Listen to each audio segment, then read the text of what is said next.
ele se aplica principalmente aos pastores e líderes, mas eu creio que ele é aplicável a outros que na igreja, muito embora não se julguem líderes, mas de certa forma já cuidam de vidas, cuidam de pessoas.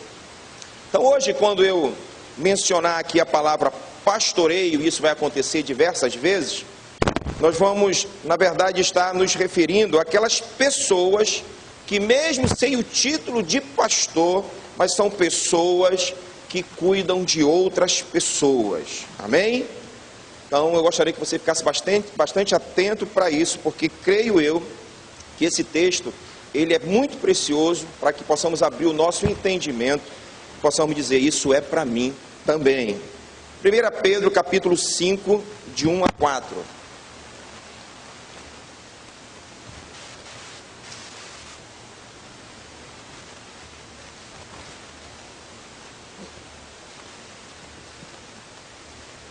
Quem encontrou, diga amém. Chegar mais um pouquinho. O amém foi muito fraco, né? Quem encontrou, diga amém. Okay.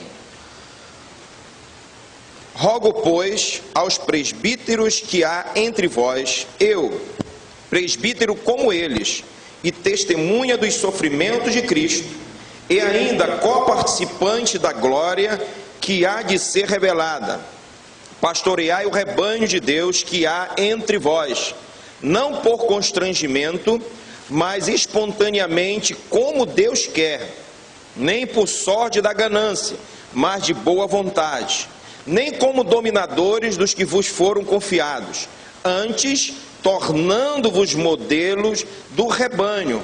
Ora, logo que o Supremo Pastor se manifestar, recebereis a imarcessível coroa de glória. Amém? Feche seus olhos, vamos orar. Nós estamos, Senhor, diante de Ti. Eu ainda há pouco, inclusive, me coloquei diante do Senhor já. Mas eu queria mais uma vez, Deus, suplicar a presença amável, doce do Espírito Santo de Deus no nosso meio. Que Tu venha nos revelar, Santo Deus, exatamente isso que está na Tua palavra, que o nosso coração receba esse entendimento. E isso é uma ação que só Tu podes fazer na nossa vida, Deus. Em nome de Jesus, é a minha oração. Amém. Amém. Existem passagens, amados, na Bíblia, que fala do cuidado que nós devemos ter com o outro. Então, no caso aqui do pastoreio e de líderes de célula, porque é a nossa realidade, nós iremos enfatizar aspectos que são importantes na vida desses pastores, desses líderes de célula, são aspectos externos e são muito importantes. E nós vamos também enfatizar em algum momento alguns aspectos internos. Então, deixa eu agora mencionar uma passagem que todos nós conhecemos, que ela fala a respeito de aspectos externos para a vida de um líder, para a vida de um pastor, para a vida de um presbítero, para a vida de alguém que cuida de pessoas. Um texto que está lá em 1 Timóteo, no capítulo 3. Lá diz assim: é fiel esta palavra, se alguém aspira ao episcopado, excelente obra almeja. É necessário, portanto, que o bispo seja irrepreensível, esposo de uma só mulher, temperante, sóbrio, modesto, hospitaleiro, apto para ensinar, não dado ao vinho, não violento, porém cordato, inimigo de contentas, não avarento, e que governe bem a própria casa, criando os filhos sob disciplina, com todo respeito. Pois se alguém não sabe governar a própria casa, como cuidará da igreja de Deus? Não seja neófito, para não suceder que se soberbeça e incorra na condenação do diabo. Pelo contrário, é necessário que ele tenha bom testemunho dos de fora, a fim de não cair no opróbrio e no laço do diabo. Então presta atenção que aí, na verdade, esse texto, ele fala a respeito de que quem deseja esse episcopado, excelente obra, está desejando, está almejando algo que é maravilhoso. Ou seja, um líder ou um bispo, um líder de célula, alguém que cuida de pessoas, esta pessoa precisa de fato ter na sua vida algo que as pessoas possam ver. Então, nesse tempo aqui, só para você entender, o presbítero, ele era um supervisor. Ele era aquela pessoa que estava olhando outras vidas, ajudando outros na caminhada cristã. Não seria, na verdade, aqui, difícil nós entendermos que essa palavra presbítero, por dias atuais, se encaixa bem na questão do pastor, daquele que pastoreia. E nós falamos muito hoje em dia que o líder de célula é um pastor também que cuida de vidas. É por isso que no início eu falei de que essa palavra é para você também, mesmo você que diz, mas eu não sou líder de célula. Eu não sou nem líder de célula, quanto mais pastor. Mas querido, preste atenção. Se você tem cuidado de outra vida, se você tem cuidado de uma pessoa, e creio que todos nós possamos fazer isso, então é necessário também que a sua vida exterior, ela se apresente com virtudes. Amém? Porque nós precisamos ter bons testemunhos. Algumas pessoas, na verdade, elas quando são confrontadas, porque fizeram alguma coisa errada, elas se saem da seguinte forma: não, mas Deus conhece o meu coração. Então ela traz a responsabilidade para dentro. Não, o que importa é o que está dentro, não. O texto de 1 Timóteo 3 diz que importa sim aquilo que está por fora de nós. A forma que nós falamos, como nós nos portamos, a forma que nós organizamos a nossa vida. Então é importante sim para um líder que o seu exterior seja condizente com aquilo que a palavra diz. Amém? Você entende isso? Lógico, porque seria muito fácil. Eu erro, aí eu, não, mas Deus sabe que eu não tinha intenção. Não, até porque a Bíblia diz que a boca só fala do que o coração está cheio. Então, muito cuidado com esse tipo de resposta, porque parece aquela saída do leão da montanha, não é? Então, saída pela esquerda, quer fugir do negócio. Não, a palavra do Senhor diz que o líder precisa sim ter uma vida onde ele possa exteriorizar o bom exemplo, o testemunho, as virtudes. Amém? Então, para qualquer um de nós isso já serve. Para qualquer um de nós, o bom testemunho deve ser apresentado por nós todos os dias, sim. Então não vamos cair nessa aí de que o que importa é só o que está dentro. Não. Isso é muito importante, nós vamos falar disso também. Ou seja, aqueles que estão à sua volta, amado, eles têm que olhar para você, para mim também, e ver as qualidades que estão dentro de nós, por fora, naquilo que nós fazemos. Até porque do versículo 2 ao 7 nós lemos aqui que vem toda uma questão de uns conceitos, de uns pré-requisitos para quem de fato é um líder, alguém que cuida de uma outra pessoa. Amém? Então eu não posso me omitir dessa verdade. Então o exterior ele é importante, mas o interior também ele é muito importante. E a passagem que nós lemos em 1 Pedro capítulo 5, de 1 a 4, fala exatamente já do interior. Então 1 Timóteo 3 mostra o exterior, aquilo que as pessoas têm que ver em mim. Mas o texto que nós temos como referência para a tarde de hoje, de 1 Pedro 5, fala a respeito do interior, de como alguém que pastoreia de fato deve receber essa missão no seu coração. Por quê? Porque também nós temos que cuidar para que a gente não ache que preenchendo apenas as qualidades de 1 Timóteo 3 também, não, ou seja, tudo está bem, aquilo que eu aparento, aquilo que eu mostro, são virtudes, então isso é o suficiente. As pessoas de fora vendo aquilo que eu faço, e eu sendo um bom exemplo, eu não vou me importar muito com as coisas que ninguém vê. Negativo. Também é muito importante nós nos importarmos com as coisas que estão aqui dentro, até porque tem um ser supremo que conhece todas as coisas. Amém? Podemos até esconder de toda a igreja, mas de Deus nós não escondemos as nossas fraquezas. Então o texto de 1 Pedro, melhor dizendo, ele fala a respeito disso. Essas qualidades precisam caminhar juntas, ou seja, as qualidades do exterior e do interior também. Senão nós vamos cometer grandes equívocos. Se eu apenas cambar para um lado, se eu apenas usar essa tendência para o exterior e não cuidar do interior, eu erro, eu peco. E se eu apenas cuidar do interior e não cuidar do exterior, eu também peco. Esses dias eu estive conversando com uma pessoa, ele falou para mim assim, um líder: eu não posso me preocupar com aquilo que as pessoas vão pensar de mim. Eu disse, pois você deveria se preocupar sim. É muito importante nós nos preocuparmos com aquilo que as pessoas pensam a nosso respeito. E exatamente nessa questão exterior, nós precisamos ter cuidado. Até porque as ovelhas do Senhor têm que ver na liderança exemplos. Não é isso? Lógico. Isso é básico para a caminhada cristã. 1 Pedro 5 vai mais longe ao tratar do interior da vida, das motivações do nosso comportamento. E isso aqui é um sinal de maturidade na vida de um líder. É quando ele não só se preocupa com aquilo que ele está mostrando para as pessoas, mas também com aquilo que está dentro dele, aquilo que Deus está vendo. Então isso caracteriza uma maturidade na caminhada cristã. O equilíbrio, ou seja, o testemunho diante dos homens e diante de Deus também. Certa vez um irmão, ele chegou com outro irmão e disse assim: querido, eu queria que você me ajudasse muito. Ele disse: como posso te ajudar? Me ajuda a encontrar os meus erros. Ou seja, era mais ou menos aquela oração de Davi: Senhor, vê se em mim há algum pensamento mau. Ele estava dizendo para aquele irmão, ou seja, tenta me ajudar e ver se tu percebe aquilo que eu não estou percebendo. Se eu faço alguma coisa que desagrada a Deus, eu não estou conseguindo notar. Então havia um desejo no coração desse irmão de que o interior dele também fosse algo que fosse levado em consideração, porque às vezes nós cometemos coisas porque é o nosso coração que está contaminado daquele jeito, é aqui dentro que está o problema. Quais as verdadeiras motivações estão por trás do pastoreio? Quais as motivações que estão, na verdade, permeando o nosso coração? Nós que somos líderes, nós que fomos chamados para cuidarmos de outras pessoas. Nós precisamos ter a motivação que o Senhor Jesus tem, a mesma motivação do Supremo Pastor. Amém?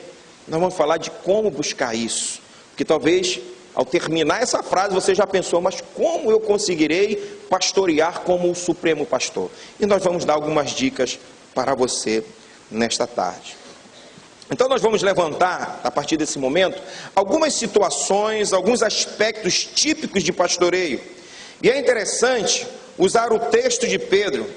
Por que é interessante? Porque Pedro, ele se identifica como um pastor. Isso é muito significativo. Preste atenção, amados, que Pedro, ele era um apóstolo. Amém? Um apóstolo, caminhou com Jesus. E ele poderia aqui nessa carta dizer: eu, apóstolo, caminhei com Jesus, vou falar a vocês presbíteros, ou seja, ele se colocando num patamar acima, mas ele não faz isso. Pedro, ele diz assim mesmo: eu quero falar com vocês presbíteros, porque eu também sou presbítero, vocês cuidam de pessoas assim como eu também cuido de pessoas. Primeira coisa que ele derruba aqui é essa desigualdade, achar que porque ele era apóstolo, ele estava acima dos presbíteros. Não, ele se colocou na mesma condição. Ou seja, a minha função no reino de Deus é cuidar de vidas, cuidar de pessoas. E é muito interessante isso aqui. Pedro, ele não faz esse tipo de separação. Ele diz assim: rogo-vos, pois, aos presbíteros que há entre vós, eu, presbítero, como eles. Ele está se identificando com aqueles para a qual ele está escrevendo, para dizer: eu gostaria que vocês entendessem que eu estou no mesmo barco que vocês estão. Nós estamos vivendo debaixo do mesmo propósito, nós temos o mesmo ideal, que nós precisamos pastorear as ovelhas do Senhor. Ele não está criando aqui uma casta, ele não está aqui criando uma divisão na igreja, pelo contrário, ele está aplicando o que nós aprendemos lá na teologia, na verdade, lá do início da reforma, que era aquele chamado único, para que todos pudessem então cuidar de Jesus, porque chegou um tempo onde algumas pessoas achavam que isso cabia apenas a uma casta de pessoas, ao clero. Não, mas na verdade, essa chamada de cuidar de pessoas, isso é uma chamada universal a todos os crentes. Todos nós temos essa missão em nossas mãos, cuidarmos das pessoas. Veja como isso permeou o pensamento, o coração durante muito tempo da igreja. O pastor era aquele que tinha que fazer tudo sozinho. Não, o pastor, ele recebe. Eu dou meu dízimo, a minha oferta, é ele que vai visitar os doentes, ele que faça o casamento, ele que faça os funerais. E às vezes alguns ainda se metiam para dizer: pastor, não está fazendo nada não? Que ameaçava o pastor. Não, queridos. Na teologia da reforma, foi chamado de sacerdócio universal dos crentes. Todos nós temos essa missão de cuidarmos de vidas. Amém? Todos os cristãos estão em pé de igualdade diante de Deus. Ninguém aqui é diferente para essa missão. Aliás, ninguém é diferente em momento algum diante do Senhor. É isso que Pedro está fazendo. É isso que Pedro está falando. Na verdade, ele está se humilhando. Eu estou junto com vocês nesta obra de cuidar de outras pessoas.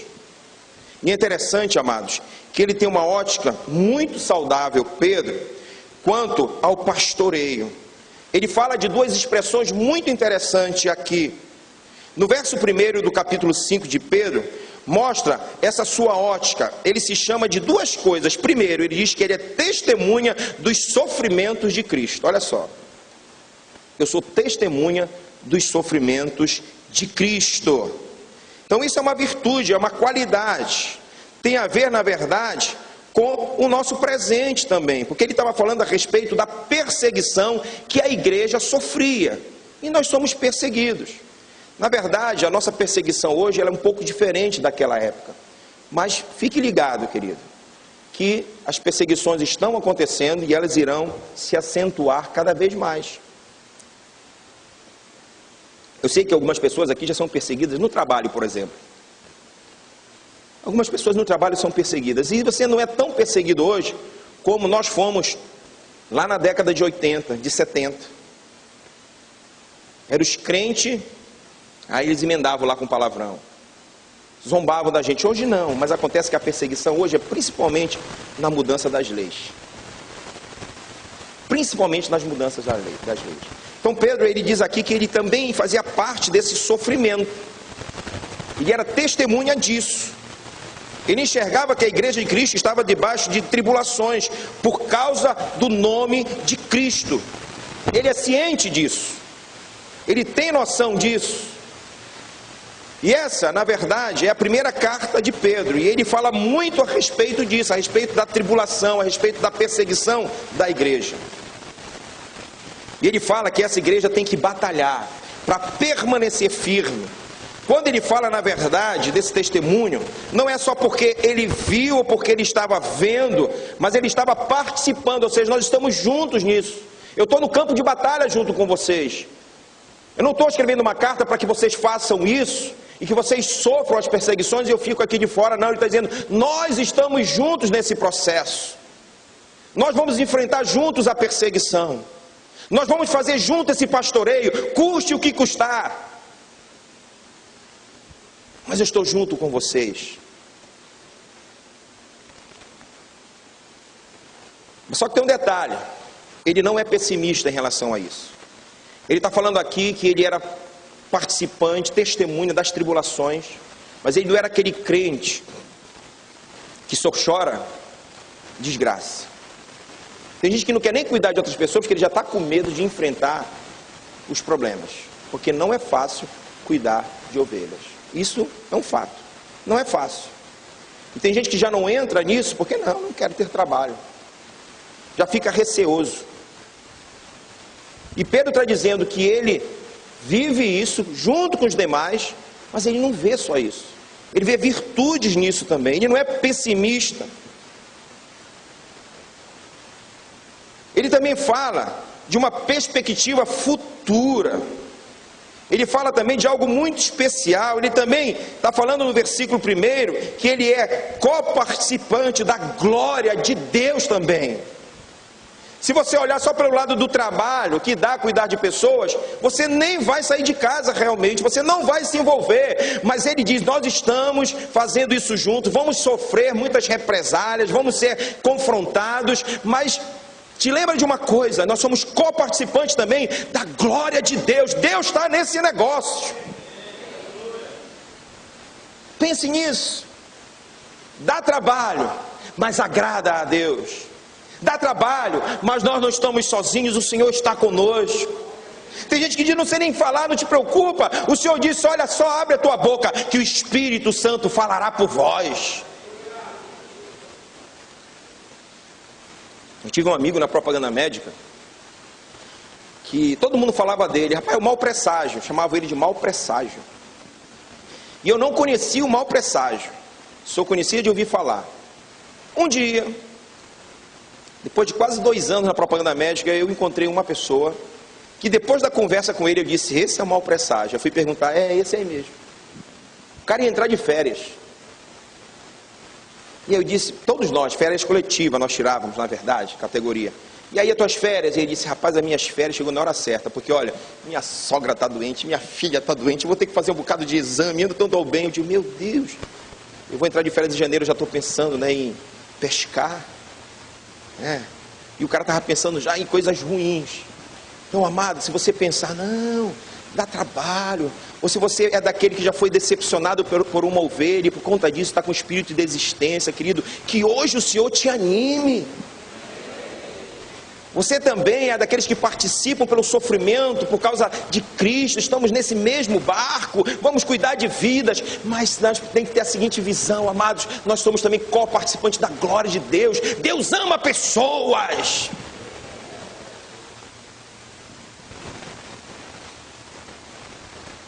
E ele fala aqui desse espírito de glória que já repousa sobre os crentes. Ele está dizendo que é um espírito que virá, né? Já repousa sobre nós. Ele não está falando de algo futuro apenas, ele está falando de algo que acontece agora. Dá muito trabalho, é tão difícil. De repente tem aí a recompensa, mas é só lá na glória, vai demorar. Não, é nesse tempo agora. Deus é conosco, é agora também. O Senhor não omitiu que teríamos tribulações, querido, mas o que são essas tribulações? Diante da presença de Deus, já que esse Deus é conosco todos os dias. E Pedro ele fala que ele estava participando das tribulações, mas ele também diz, nós somos co-participantes da glória de Deus, porque Deus ama cuidar de pessoas, e Ele tem delegado isso a nós.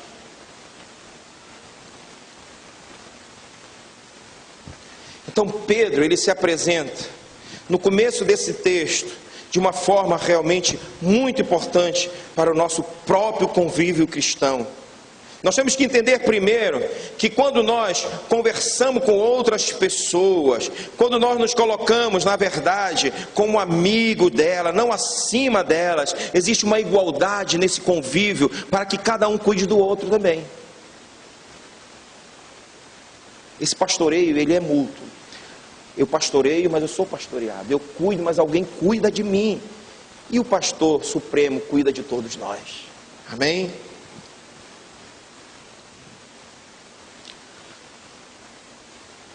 Nós estamos, na verdade, querido, vivendo um tempo novo, a Igreja Batista Missionária da Amazônia. E meu coração está cheio de esperança. No aniversário da igreja, nos 41 anos, se você não foi, eu falei isso no domingo de manhã passado. Você fez muita falta. Ano que vem te programa, não fique de fora. O curso de membresia, uma das coisas que ele enfatiza é a respeito da aliança que nós precisamos ter com essa igreja local, porque nós escolhemos esse lugar para congregar, amém? Ninguém veio aqui forçado, você não ia passando na rua, alguém dessa igreja foi lá, botou uma corda no teu pescoço, uma faca, um revólver, vem congregar aqui, você veio porque quis. Agora chegando aqui, amado, ame essa igreja, sirva essa igreja com a sua vida. Você fez muita falta mesmo. Nós vamos falar, querido, na verdade, a respeito da necessidade do pastoreio. Por que esse pastoreio é importante? Você ainda não falou, pastor? Não. Nós vamos falar agora. Nós vamos falar também a respeito da motivação do pastoreio. E nós vamos falar das recompensas desse pastoreio. Amém? A necessidade do pastoreio. O texto ele é muito claro. Porque na verdade isso aqui é um clamor com o qual esse texto começa. É um clamor. Eu rogo-vos, pois, aos presbíteros que há entre vós, porque eu sou com vocês também presbítero, testemunha do sofrimento de Cristo, co-participante da glória, que nós devemos, na verdade, pastorear o rebanho. É um clamor aqui. E por que ele está clamando? Por que Pedro faz esse clamor? Por que isso é tão importante para o apóstolo Pedro, a ponto de ele enfatizar isso no início dessa carta? A ordem está no versículo 2. Pastoreai o rebanho de Deus. A ordem está aqui. No versículo 1 está o clamor. Por que Pedro tem isso em mente? Por que, amado? Nós temos que lembrar da história de Pedro. Jesus instruiu Pedro, cerca de 3 anos e meio. E por muitas vezes Pedro falou que não negaria Jesus por coisa alguma. Que inclusive seria capaz de dar a sua vida por Jesus. Mas ele nem esperava. Diz que ele traiu ao Senhor sim. E por 3 vezes ele nega ao Senhor. Isso estava na mente de Pedro. E Jesus, quando ressurge, ele vai conversar com Pedro. E por 3 vezes Jesus pergunta se Pedro o amava. Pedro, tu me amas? Exatamente para mexer, querido, com essa ferida. Não para que essa ferida ela se alastrasse mais, mas para que houvesse cura no coração de Pedro. E quando Pedro responde 3 vezes, Senhor, tu sabes que eu te amo. Nas 3 vezes Jesus fala assim, então pastoreia o meu rebanho. Interessante que Jesus não deixou Pedro de castigo.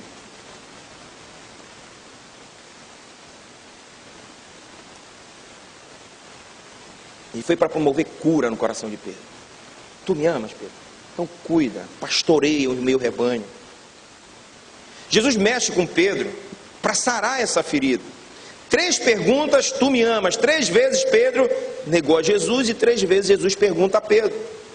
Jesus aqui ele cura as feridas, desafiando Pedro a cuidar dos outros, pastoreia, cuida das minhas ovelhas. Ele acha, na verdade, que naquele momento ele não poderia cuidar mais de ninguém, nem de si mesmo. Ele tinha parado de seguir a Jesus, de falar de Jesus, ele voltou a pescar. Mas naquele momento o Senhor Jesus enfatiza, Pedro, entra no campo de batalha, Pedro. Entra, eu sei que tu podes. Eu confio em ti. Aquilo foi um momento. Pedro, eu quero te curar. Eu quero dizer que você é capaz sim de cuidar do meu rebanho. Jesus aqui está treinando a Pedro a ser um pescador de homens, alguém que faz discípulos, alguém que pastoreia o rebanho de Deus. Então, querido, se você acha que tu não és capaz, saiba que o Senhor confia em você.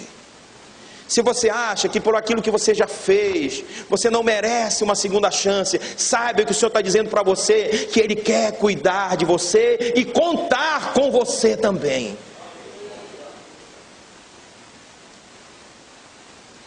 Então Pedro, quando ele escreveu esta carta, parece que Pedro ele estava pensando lá em João 21, exatamente naquilo que aconteceu com ele. Pastoreie o meu rebanho. E é exatamente a mesma palavra grega que ele usa nessa carta de 1 Pedro no capítulo 5. Pastoreie o rebanho de Deus que há entre vós. A mesma coisa que ele ouviu de Jesus Cristo, ele passou adiante, porque ele entendeu que Jesus estava fazendo dele um pastor, alguém que iria cuidar de pessoas.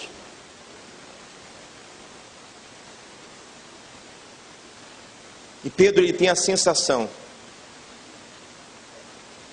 que Jesus, na verdade ele teve aquela sensação ao chamar os presbíteros que Jesus teve quando olhou para aquelas pessoas e ele disse, ovelhas como que não tem pastor. E Pedro estava movido pelo mesmo sentimento. Ele aprendeu com o próprio Jesus a pastorear pessoas. Por isso que ele teve essa preocupação. Presbíteros, eu sou presbítero junto com vocês. Nós estamos juntos nessa. O povo de Deus precisa ser pastoreado. Queridos, a Bíblia diz que o mundo, essa sociedade, aguarda com expectativa a manifestação dos filhos de Deus.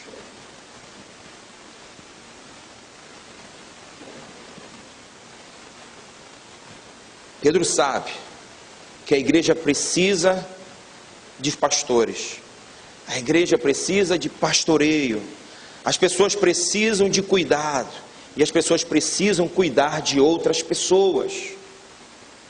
A igreja nesse momento, quando Pedro escreve essa carta, estava fragilizada por causa das perseguições. Então Pedro ele roga para que os presbíteros pastoreiem o rebanho, para que eles façam o papel de pastor. Porque os presbíteros, na verdade, eles eram aqueles que gerenciavam a igreja. Inclusive a palavra bispo era uma palavra usada muito antes do Evangelho. A palavra bispo era utilizada naquele contexto. Bispo eram as pessoas que administravam as empresas da época. Então os bispos, eles administravam, eles eram os gerentes. Os presbíteros estavam aqui para coordenar, para cuidar da igreja.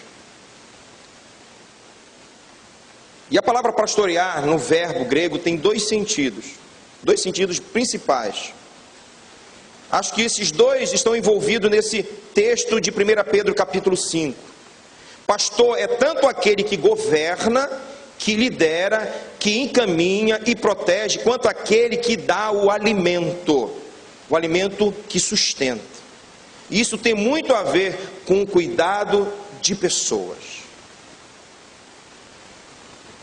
Então quem pastoreia, ele governa, ele lidera, ele protege, ele encaminha, mas também ele sabe dar o alimento.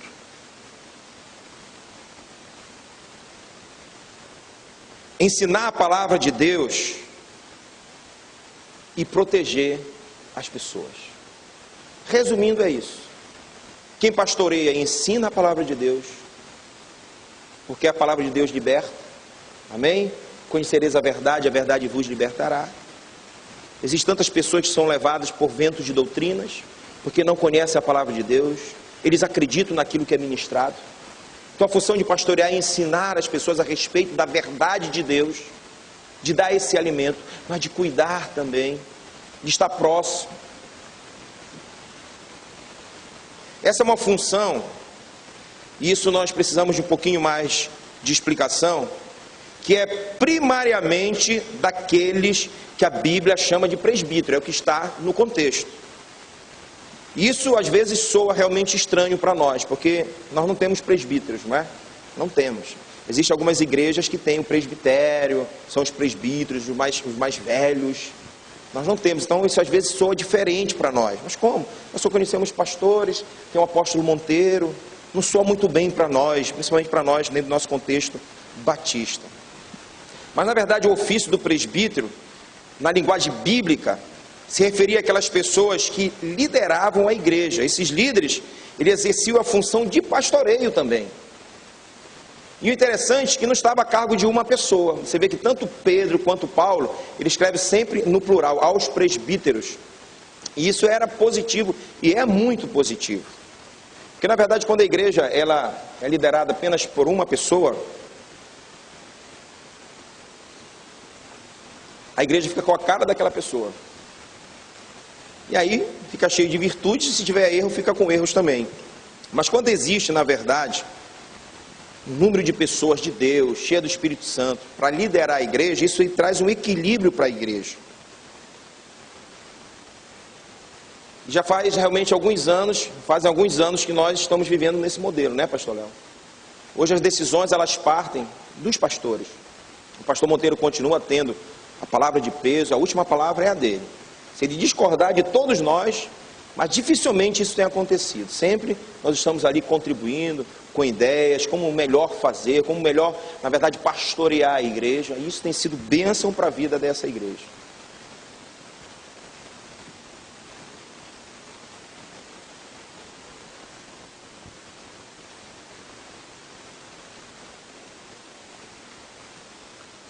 Outra coisa que eu quero dizer, neste ponto primeiro, que é a respeito do pastoreio, é quando Pedro fala assim: rogo, pois, aos presbíteros que vocês pastoreiem o rebanho de Deus.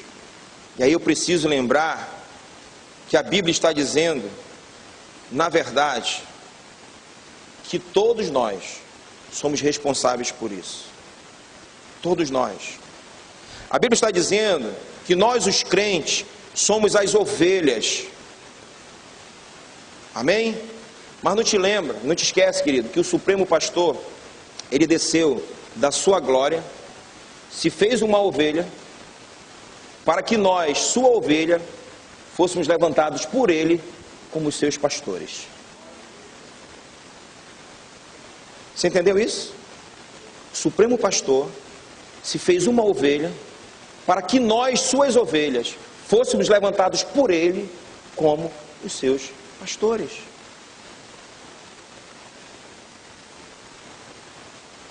Interessante, eu compartilhei isso já com o pastor Léo, que quando a Bíblia nos chama de ovelhas, e a ovelha é tão bonita. Você chegou a ter ovelha lá na fazenda, irmão? Não chegou a ter não, né? Tinha muita cabra, bode e vaca, né? Mas a ovelha é tão bonitinha que até quando nós estamos assim com insônia, tem aquela historinha que a gente tem que contar as ovelhinhas, né? Pulando a cerquinha.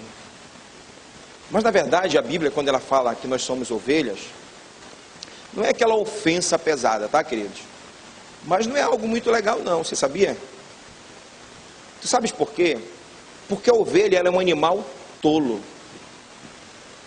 Então nós, ovelhas do Senhor, nós somos mas tão tolos, não é verdade? Olha algumas características, na verdade, da ovelha. A ovelha é dependente de quem cuida dela. A ovelha é frágil. A ovelha morre de medo. Você sabia disso? Salmo 23 diz que o Senhor nos leva a águas tranquilas, porque Ele é nosso pastor, não é isso? Porque a ovelha tem medo até de beber água, aonde a água é corrente. Ela tem medo. Ou seja, ela tem medo até de enfrentar as coisas naturais.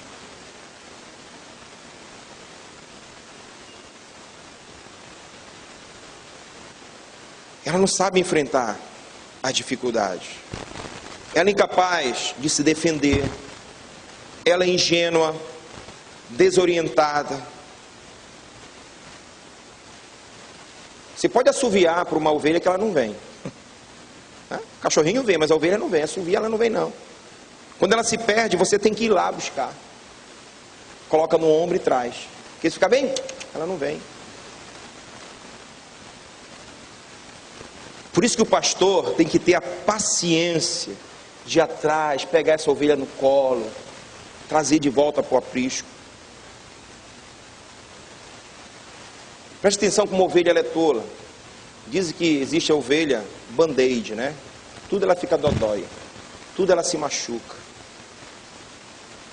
Por isso que eu falei que pastorear dá trabalho. Porque a ovelha é assim. Mas nós temos que nos lembrar e sermos encorajados, querido, que o Senhor nos chamou para essa missão.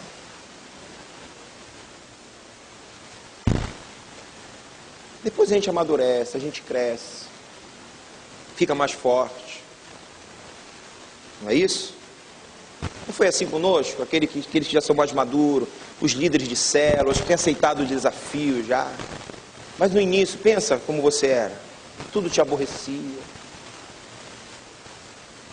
Você já teve que buscar uma ovelha na casa dela, porque nunca mais ela tinha vindo na igreja, porque alguém falou alguma coisa para ela e magoou, ou porque alguém não ligou no dia do aniversário dela.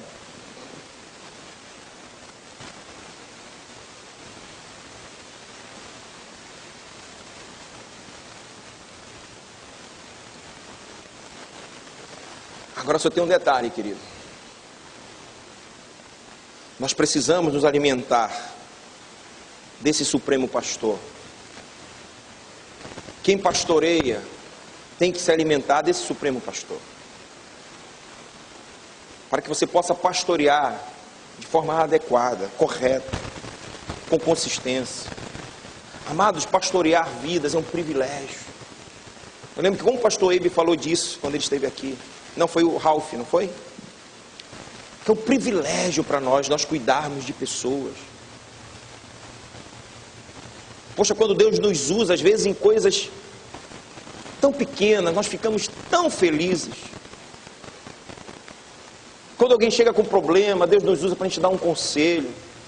Quando a gente faz uma boa ação para alguém, quando a gente estende a mão, quando nós pastoreamos alguém, quando nós cuidamos de alguém. Sabe por que o nosso coração se enche de alegria? Porque o nosso Supremo Pastor está habitando dentro de nós e Ele se alegra.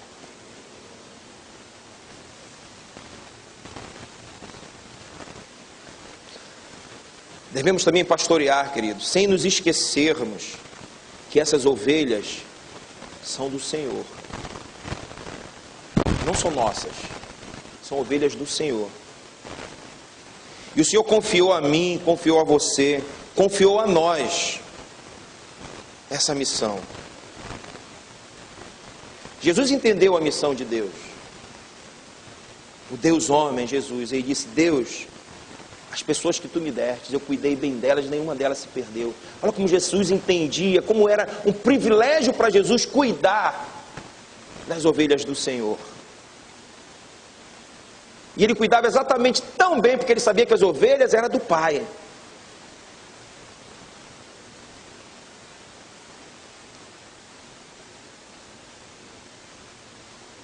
Pastoreio é ter zelo por aquilo que é do outro, não por aquilo que é meu.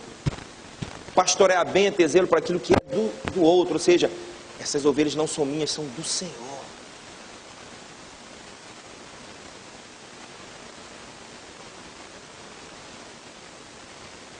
Então a ideia de que eles nos foram confiados no verso 3 é que nós devemos cuidar do que não é nosso, mas com zelo, porque essas ovelhas pertencem a Jesus. Precisamos demonstrar um amor maior por esse rebanho, honrar ao Senhor, cuidando bem dessas vidas. Ser um pastor é um privilégio, querido. E pastorear de forma específica é termos a ideia de mordomia. Nós somos mordomos do Senhor. Devemos cuidar de tudo, porque tudo é dele. Quanto mais as almas. Eu vou pastorear essas vidas, Senhor. E isso vai me exercitar no serviço do pastoreio. Mas vamos falar das motivações do pastoreio. Vimos a necessidade do pastoreio e as motivações do pastoreio. No texto de Pedro 5, tem muito, na verdade, a nos ensinar esse texto. No versículo 2 e 3, Pedro escreveu 3 conjuntos de frases, isso é muito interessante, dizendo: não desse jeito, mas sim desse jeito. Não desse jeito, mas sim desse jeito. Por 3 vezes ele escreve isso. Então nós vamos ver se as nossas motivações são justas, se as nossas motivações quanto ao pastoreio são honrosas ao Senhor. E aqui eu quero 3 situações dentro das motivações do pastoreio também enfatizar para vocês. Porque às vezes o pastoreio ele se torna um fardo. Sim ou não? É dia de célula, dia do jogo do meu time. Cheguei cansado.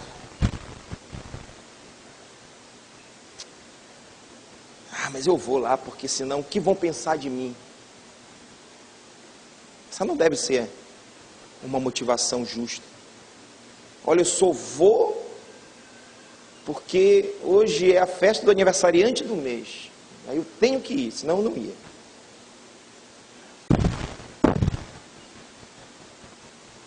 E Pedro diz que não pode ser por constrangimento, mas deve ser de forma espontânea. E quando ele fala de forma espontânea, ele está dizendo que tem que ser como o Senhor quer, da forma de Deus.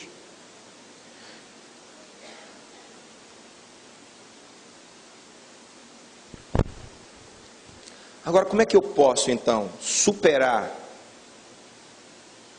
isso?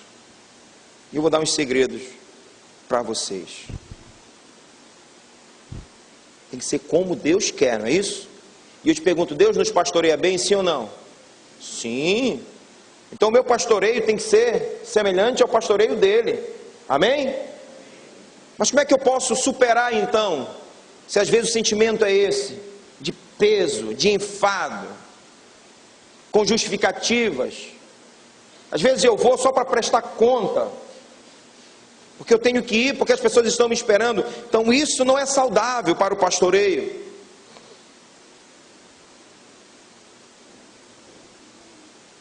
Então preste atenção. Primeira coisa que a gente tem que ter, querido, nós falamos muito disso. Quem pastoreia tem que ter o seu tempo a sós com o Senhor. Você tem que se alimentar de Deus para poder alimentar as ovelhas do Senhor.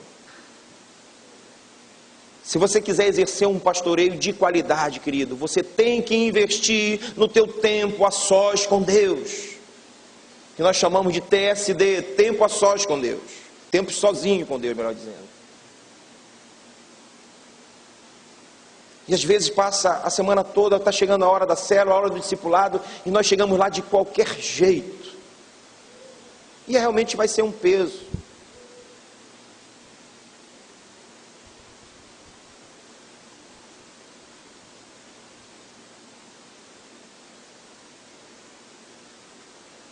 Uma outra coisa muito importante é você também ser pastoreado. É você ter aquela pessoa que também cuida de você. Você ter o teu encontro com essa pessoa. Você buscar orientações. É ter alguém sobre você. É te submeter também aos cuidados de alguém. Porque tem os dias maus, a Bíblia fala a respeito dos dias maus, não é, irmão Paulo? E aí você vai conversar com aquele que está pastoreando você. Aí vocês vão orar juntos. Vem uma palavra de conforto, de consolo. Então é necessário também você ser cuidado por alguém. Uma outra coisa perigosa, querido. Evite ativismos. Porque às vezes você diz assim, olha, eu não tenho tempo, estou cansado, porque você se envolveu em tantas coisas que nem são tão importantes. Aliás, nada é mais importante do que cuidar de vidas. E tem gente que mergulha em tantas outras coisas. E se enfada, cansa mesmo. Tantas atividades, dentro da igreja eu estou falando principalmente. Porque julga que essas coisas são mais importantes. Não são, querido. A coisa mais importante no reino de Deus são as almas, as vidas. E quantas vezes nós escutamos, não vou hoje porque marcaram tal coisa na igreja, porque vamos fazer tal coisa na igreja. Essas coisas, elas são importantes, mas não são mais importantes do que cuidar de almas, querido. Largue tudo que você estiver fazendo para cuidar de uma ovelha do Senhor. E às vezes você se envolve com tantas coisas, um ativismo tão grande que realmente vai chegar o dia de cuidar de alguém para a célula, você está com vontade de dormir, está cansado. Evite o ativismo dentro da igreja.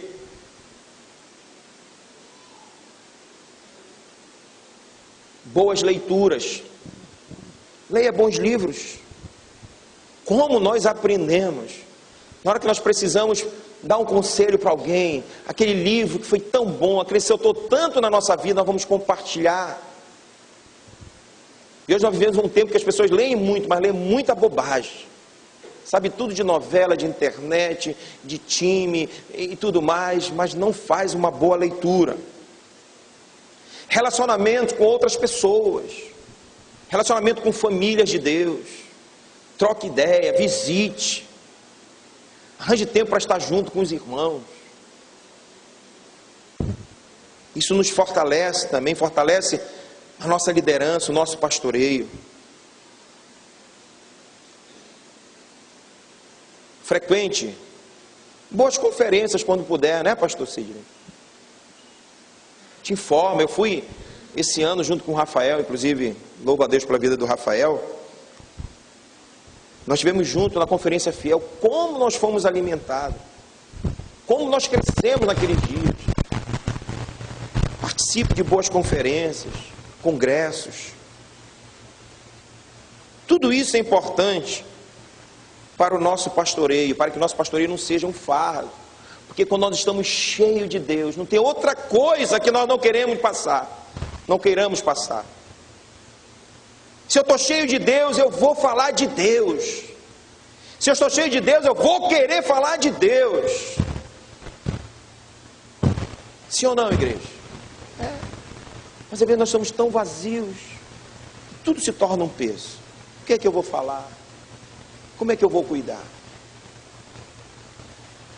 Uma outra coisa que Pedro fala é que esse pastoreio e você vai entender, não pode ser visto como uma profissão. Nem para nós, somos pastores, remunerados pela igreja, nem para você que é líder, porque ele está dizendo que você não pode fazer isso visualizando benefícios.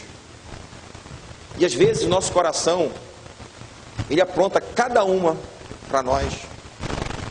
Às vezes nós nos dispomos a pastorear, a estar junto de alguém que tem alguma coisa para nos oferecer.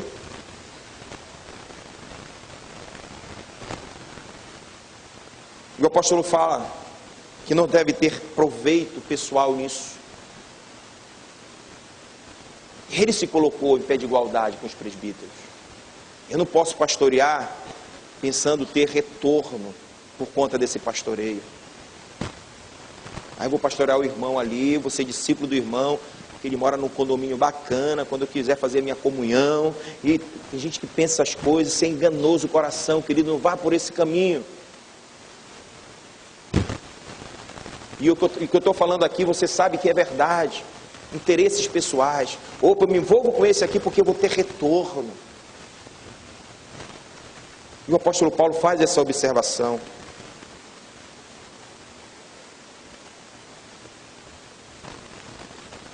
Quantas vezes acontece isso aqui?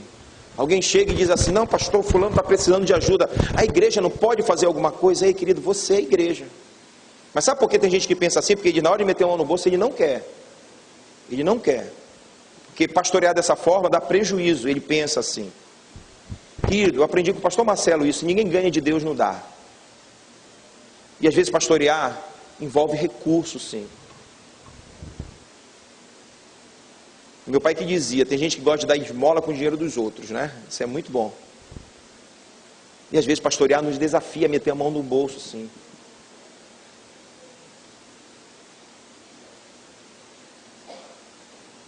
Outras pessoas abandonam a sua igreja local, que foram criados, têm raízes na sua igreja local, porque lhe oferecem propostas melhores, coisas melhores. Isso não agrada ao Senhor. Que não seja por sorte da ganância, mas de boa vontade, diz o apóstolo Pedro.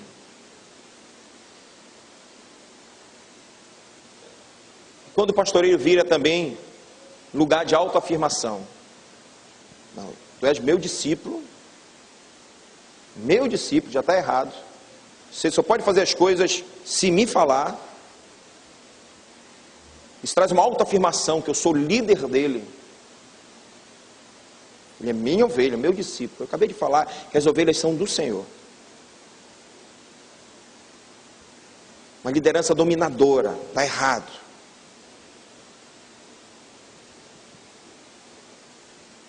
No fundo, pessoas que agem assim têm anseio pelo poder. No fundo.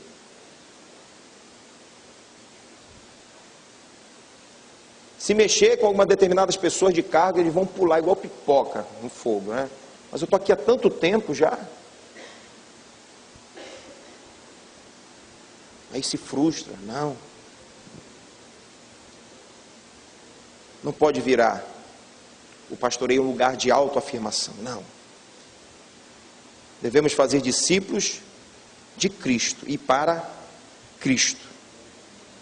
Paulo disse, sede meus imitadores, como eu sou de Cristo. Paulo está se diminuindo. Ele está dizendo, sede meus imitadores, como eu sou de Cristo. É Cristo que eu imito. Eu estou imitando a Cristo. Pastorear é gerar isso no coração da ovelha. Seja imitador de Cristo. Tenha a cara de Cristo, porque você é ovelha dele. E por fim, vamos falar a respeito da recompensa desse pastoreio. No versículo 4. Ora, logo que o Supremo Pastor se manifestar, recebereis a imarcessível coroa de glória. Nós haveremos de ser recompensados pelo Senhor. E essa coroa de glória que ele está falando aqui é uma coroa que não murcha, que não acaba, que é permanente. recompensa virá.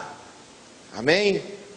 Pastorear agrada a Deus, dá trabalho, mas Deus é conosco e Ele nos recompensará. Só por isso, se eu não tivesse tocado nos outros aspectos e tivesse só falado dessa recompensa, só por isso, querido, só por esse entendimento, nós todos deveríamos sair aqui dizendo: Senhor, conta comigo, eu quero pastorear as tuas ovelhas, Senhor, porque o Senhor me recompensará. Não busque recompensas de homens, porque Deus se encarregará de nos recompensar. Agora, enquanto nós estivermos aqui também, você pode sim, conversar com Deus e de vez em quando falar com Ele a respeito das tuas recompensas, aqui sim. E eu quero finalizar e peço que você fique de pé. Hebreus capítulo 11, 6.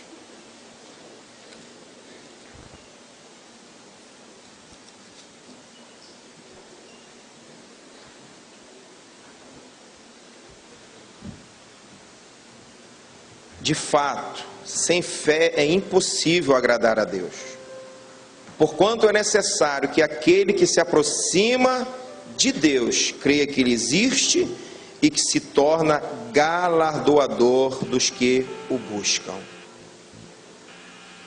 Converse só você e Deus. Deus, eu sei que tem uma recompensa do Senhor para mim.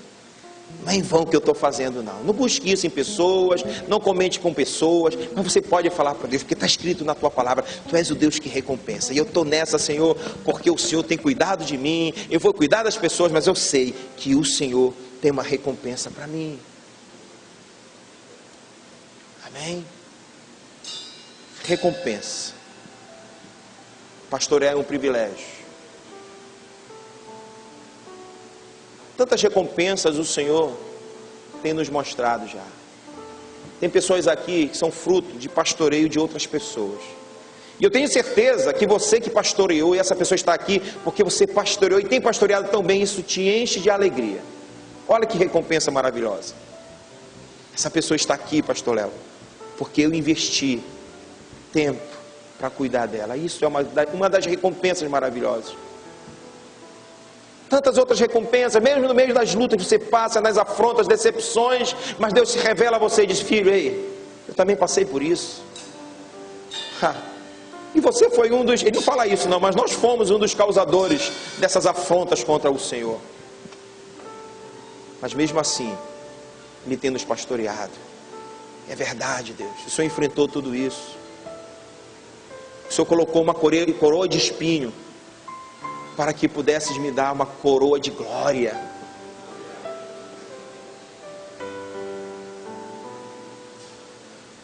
Feche seus olhos em nome de Jesus.